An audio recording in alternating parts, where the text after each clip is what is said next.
Big boss Malayalam season 6-ൽ നിന്നും ജനപിന്തുണ നഷ്ടപ്പെട്ടതുകൊണ്ട് പുറത്തു പോകുന്നു എന്ന് ബിഗ് ബോസ് പറഞ്ഞ് നമ്മളെ ധരിപ്പിച്ച രതീഷ് കുമാർ, അതെ, ആ രതീഷ് കുമാറിലേക്ക് വീണ്ടും ബിഗ് ബോസിന് മടങ്ങിച്ചെല്ലേണ്ടി വന്നിരിക്കുന്നു.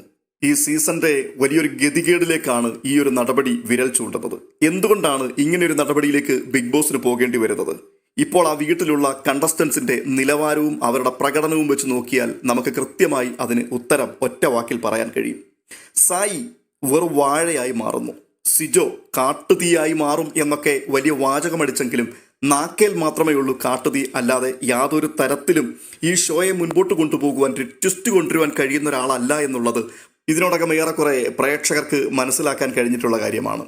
അടുത്തൊരാൾ പ്രതീക്ഷയോടുകൂടി നമ്മൾ നോക്കിക്കണ്ടുകൊണ്ടിരുന്ന അഭിഷേക് ശ്രീകുമാറാണ്. ഒറ്റ പ്രസ്താവന, ആ ഒറ്റ പ്രസ്താവനയ്ക്ക് ഒരു പണിഷ്മെന്റ്, അതോടുകൂടി ഏകദേശം അയാളുടെ ഗെയിം കഴിഞ്ഞിരിക്കുകയാണ്. ഇപ്പോൾ ഏത് കൂട്ടങ്ങൾ എടുത്താലും അതിന്റെ പ്രധാനപ്പെട്ട ഒരു ഇരിപ്പിടം ഒരുക്കിയിട്ട് അവിടെ ഇരുന്നു കൊണ്ട് എല്ലാവരും പറയുന്നത് മോള് കേൾക്കുക, ഒന്ന് രണ്ട് വാക്കുകൾ മറുപടി പറയുക, ഇതിനപ്പുറത്ത് ഒന്നും ചെയ്യാൻ പറ്റാത്തൊരു പരാജയമായി പോയി എന്ന് അദ്ദേഹം തെളിയിച്ചിരിക്കുകയാണ്. സത്യത്തിൽ പ്രേക്ഷകർ എത്ര അധികം പ്രതീക്ഷയാണ് ഈ ആൾക്കാരിൽ വെച്ചു പുലർത്തിയത്. ഇപ്പോഴും പ്രേക്ഷകരുടെ വലിയ പിന്തുണ ഇവർക്ക് കിട്ടുന്നുണ്ട് എന്നുള്ളതാണ്. എന്തുകൊണ്ടാണ് ഇപ്പോഴും പ്രേക്ഷകർ ഇവരെ പിന്തുണയ്ക്കുന്നത് എന്നെനിക്ക് മനസ്സിലാകുന്നില്ല. പ്രത്യേകിച്ച് യാതൊന്നും ആ വീട്ടിൽ ഇവറ്റകൾക്ക് ചെയ്യുവാനില്ല എന്നുള്ളത് വളരെ വ്യക്തമായിരിക്കുകയാണ്. സായിയൊക്കെ ഈ കാറിനകത്തിരുന്നു കൊണ്ട് സകലമാന വിഷയങ്ങളെക്കുറിച്ചും ആധികാരികമായി മറുപടി പറയുന്ന ഒരാളാണ് എന്നൊക്കെ കണ്ടപ്പോൾ ബിഗ് ബോസിനകത്ത് ഇദ്ദേഹം മലമറിക്കും എന്നുള്ള പ്രതീക്ഷയാണ് നമ്മളൊക്കെ വെച്ചു പുലർത്തിയിരുന്നത്. പക്ഷേ അതിനകത്ത് കൃത്യമായി ഒരു നനഞ്ഞ പടക്കമാണ് എന്ന് അദ്ദേഹം തെളിയിച്ചു. അയാൾ ആക്റ്റീവ് അല്ല എന്ന് ആ വീട്ടിലുള്ളവരും ബിഗ് ബോസും ഒക്കെ പലയാവർത്തി പറയുകയും പറയാതെ സൂചന കൊടുക്കുകയും ഒക്കെ ചെയ്തിട്ടും അയാൾക്ക് ഈ നിലവാരത്തിലേ മുമ്പോട്ട് പോകാൻ കഴിയുള്ളൂ എന്നുള്ളത് പുള്ളി വളരെ വ്യക്തമായി ബോധ്യപ്പെടുത്തി തരുന്നുണ്ട്. സിജോ എന്നൊരു കണ്ടസ്റ്റന്റിനെ എത്രയധികം നമ്മൾ തുടക്കം മുതലേ സപ്പോർട്ട് ചെയ്തൊരു വ്യക്തിയാണ്. പക്ഷേ അയാളിൽ നിന്നും കാര്യമായിട്ടൊന്നും പ്രതീക്ഷിക്കേണ്ട എന്നുള്ളത് വളരെ വ്യക്തമായിരിക്കുകയാണ്. ശരിക്കും പറഞ്ഞാൽ ഈ വൈൽഡ് കാർഡ് എൻട്രി അകത്ത് വരുന്ന സമയത്ത് അതിലൊരാൾ രതീഷ് ആയിരിക്കും എന്ന് ഞാൻ പ്രതീക്ഷിച്ചിരുന്നു. കാരണം രതീഷിനെ അത്ര വേഗം അങ്ങനെ അങ്ങ് എഴുതിത്തള്ളാൻ കഴിയുന്ന ഒരാളല്ല. ഒരൊറ്റ ആഴ്ച കൊണ്ട് അദ്ദേഹം അവിടെ അഗ്രസീവായിട്ടുള്ള ഗെയിമാണ് പുറത്തെടുത്തതെങ്കിലും കണ്ടമാനം പ്രേക്ഷകർ അദ്ദേഹത്തിന്റെ പിൻപിൽ അണിനിരുന്നു. സമൂഹ മാധ്യമങ്ങൾ മുഴുവൻ രതീഷിന് വേണ്ടി അലമുറയിട്ടുകൊണ്ടേയിരിക്കുകയായിരുന്നു അയാൾ പുറത്താക്കപ്പെട്ടപ്പോൾ. എങ്കിലും ബിഗ് ബോസ് പറഞ്ഞത് പ്രേക്ഷക പിന്തുണ നഷ്ടപ്പെട്ടതുകൊണ്ട് പുറത്തുപോയി എന്നുള്ളതാണ്. അതിന്റെ സത്യാവസ്ഥ എന്താണെന്നൊക്കെ അരിയാഹാരം കഴിക്കുന്ന ഏതാൾക്കാർക്കും മനസ്സിലാകും. പക്ഷെ ഇപ്പോൾ ആ രതീഷിലേക്ക് തന്നെ വീണ്ടും അവർക്ക് ചെല്ലേണ്ടി വന്നു. തള്ളിക്കളഞ്ഞ കല്ല് മൂലക്കല്ലായി തീരുന്നു എന്നൊക്കെ പറയുമ്പോൾ ഈ ഷോയുടെ നിലനിൽപ്പിന് രതീഷ് മടങ്ങി വരേണ്ടത് ആവശ്യമാണെന്ന് അവർക്ക് മനസ്സിലായിരിക്കുകയാണ്. കാരണം 50 ദിവസങ്ങൾ ആയിട്ടില്ല ഇപ്പോഴും. ഇപ്പോൾ തന്നെ ഇത് ശോകമായിട്ട് പോയിക്കൊണ്ടിരിക്കുകയാണ്. ഇനി അധികം ഇതിനെ മുൻപോട്ട് കൊണ്ടുപോകുവാൻ ഈ ആൾക്കാർക്ക്, അവിടെ നിൽക്കുന്നവർക്ക് ത്രാണിയില്ല എന്നുള്ളത് വളരെ വ്യക്തമായി മനസ്സിലാക്കിയിരിക്കുന്നു. ആരെങ്കിലുമൊക്കെ തീയിടാൻ അതിനകത്തേക്ക് കയറി വരണം. എന്തെങ്കിലുമൊക്കെ സംഗതികൾ ആരെങ്കിലും ക്രിയേറ്റ് ചെയ്തെങ്കിൽ മാത്രമേ അതിൻ്റെ പിൻപിൽ പിടിച്ച് തൂങ്ങാനെങ്കിലും അവിടെ നിൽക്കുന്ന ഇപ്പോഴത്തെ മത്സരാർത്ഥികളിൽ മിക്ക ആൾക്കാർക്കും കഴിയൂ എന്നുള്ളത് ബിഗ് ബോസിന് അണിയറ പ്രവർത്തകർക്ക് കൃത്യമായി ബോധ്യപ്പെട്ടിട്ടുണ്ട്.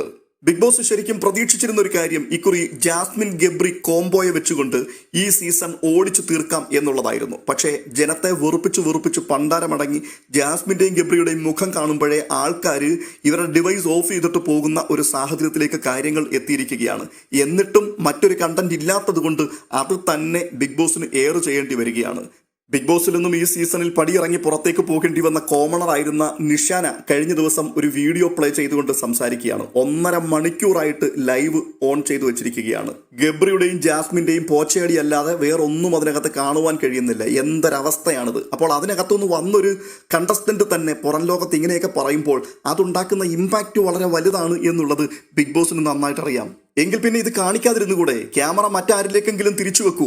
അങ്ങനെ ക്യാമറ മറ്റൊരാളിലേക്ക് തിരിച്ചു വെക്കുവാനും കഴിയുന്നില്ല. പ്രത്യേകിച്ച് പ്രേക്ഷകന് എന്തെങ്കിലും ലഭിക്കട്ടെ. അങ്ങനെയെങ്കിൽ മാത്രമല്ലേ അവരിതിന്റെ മുൻപിൽ ഇരിക്കുകയുള്ളൂ.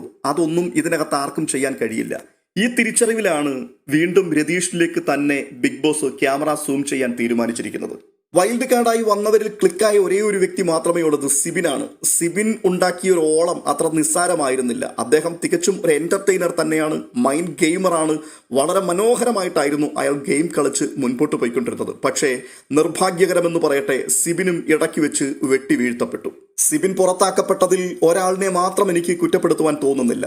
തടിയുടെ വളവും ഉണ്ടായിരുന്നു, ആശാരിയുടെ കുഴപ്പവും ഉണ്ടായിരുന്നു എന്ന് പറയുന്നത് പോലെ തുല്യ പങ്കാളിത്തം ബിഗ് ബോസിനും സിബിനും അതിനകത്ത് അർഹതപ്പെട്ടത് തന്നെയാണ്. എന്നാൽ പ്രേക്ഷക പിന്തുണയില്ല എന്ന് പറഞ്ഞുകൊണ്ട് പുറത്താക്കി കളഞ്ഞ ഒരു വ്യക്തിയെ മടക്കിക്കൊണ്ടുവരുമ്പോൾ അദ്ദേഹം പ്രേക്ഷക പിന്തുണയുള്ളവനായിരുന്നു എന്നുള്ള ആ ധ്വനി പറയാതെ ഇപ്പോൾ ബിഗ് ബോസ് ജനത്തിന്റെ മുമ്പിൽ പറഞ്ഞു വെക്കുകയാണ്. രതീഷിനെ ഇക്കുറി വീണ്ടും ബിഗ് ബോസിലേക്ക് മടക്കി വിളിക്കുമ്പോൾ പഴയ ഗെയിമും പഴയ ഗെയിം സ്ട്രാറ്റജിയും ഒക്കെ അദ്ദേഹത്തിൽ നിന്ന് വരും എന്ന് പ്രതീക്ഷിക്കുന്നതും അപകടമാണ്. കാരണം മെരുക്കം വന്നൊരു മനുഷ്യനെ ആയിരിക്കും നമ്മൾ അതിനകത്ത് കാണുന്നത്. അതായത് പഴയതുപോലെ കടന്ന് ആവേശപ്പെട്ട് ആവശ്യമില്ലാത്ത കാര്യങ്ങൾക്കകത്തെല്ലാം പോയി തലയിട്ട് പ്രേക്ഷകരെ വെറുപ്പിക്കരുത് എന്നുള്ള കൃത്യമായ ഒരു ട്രെയിനിങ് കൊടുത്തിട്ട് തന്നെയായിരിക്കും രതീഷിനെ അതിനകത്തേക്ക് പറഞ്ഞു വിടുവാൻ സാധ്യതയുള്ളത്. അതുകൊണ്ട് തന്നെ ബിഗ് ബോസ് മലയാളം സീസൺ 6ന്റെ പ്രാരംഭത്തിൽ നമ്മൾ കണ്ട രതീഷ് ആയിരിക്കില്ല ഇനി വരാൻ പോകുന്ന രതീഷ് എന്നാണ് എനിക്ക് വിശ്വസിക്കുവാൻ താല്പര്യം. എന്തു തന്നെയായാലും രതീഷ് ഉണ്ടാക്കിയ ഒരു ഓളം അത് ചെറുതായിരുന്നില്ല എന്നുള്ളത് ബിഗ് ബോസിന് സമ്മതിക്കേണ്ടി വരികയാണ്. അതിനെക്കുറിച്ച് എത്രയോ വീഡിയോകൾ നമ്മൾ ഇതിനു മുൻപ് ചെയ്തിരുന്നു. രതീഷ് സാമാന്യ ജനങ്ങളുടെ നടുവിൽ കാര്യമായിട്ട് ചലനം സൃഷ്ടിച്ചൊരു മനുഷ്യനാണ്.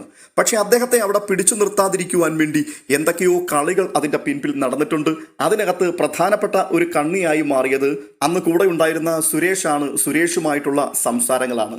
അതിൻ്റെ പേരിൽ അദ്ദേഹത്തെ പുറത്താക്കിയിരുന്നെങ്കിൽ ന്യായമുണ്ടായിരുന്നു. പക്ഷേ ഇല്ലാവചനങ്ങൾ പറഞ്ഞിട്ട് പ്രേക്ഷകരുടെ മുൻപിൽ നിന്ന് തടിയൂരുവാൻ വേണ്ടി പ്രേക്ഷകർ കൈവിട്ടത് കൊണ്ടാണ് രതീഷ് പുറത്തു പോയിരിക്കുന്നത് എന്നൊക്കെ പറഞ്ഞിട്ട് ഒടുവിൽ വീണ്ടും ആ മനുഷ്യനിലേക്ക് തന്നെ മടങ്ങി ചെല്ലേണ്ടി വരുന്ന ബിഗ് ബോസിന്റെ ആ ജാള്യത എത്ര ഭയങ്കരമായിരിക്കും.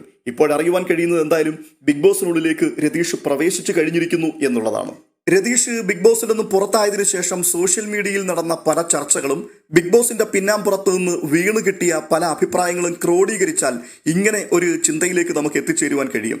ബിഗ് ബോസ് കാണുന്ന പ്രേക്ഷകരിൽ ഒരു വലിയ കൂട്ടം ആൾക്കാർ രതീഷിനെ സപ്പോർട്ട് ചെയ്യുന്നവരാണ്. അതായത് രതീഷിന്റെ നിലവാരമുള്ള ആൾക്കാർ എപ്പോഴും കലപില എന്ന് സംസാരിച്ചു കൊണ്ടിരിക്കുക, അടിയുണ്ടാക്കുക, ബഹളമുണ്ടാക്കുക, ഇതല്ലാതെ മറ്റൊരു ഗെയിം ഇല്ല എന്ന രീതിയിൽ പോകുന്ന ലോ ക്ലാസ് ആൾക്കാരുണ്ടല്ലോ, അങ്ങനെയുള്ള ആൾക്കാരെ എന്റർടൈൻ ചെയ്യുവാൻ രതീഷ് മിടുക്കനാണ്.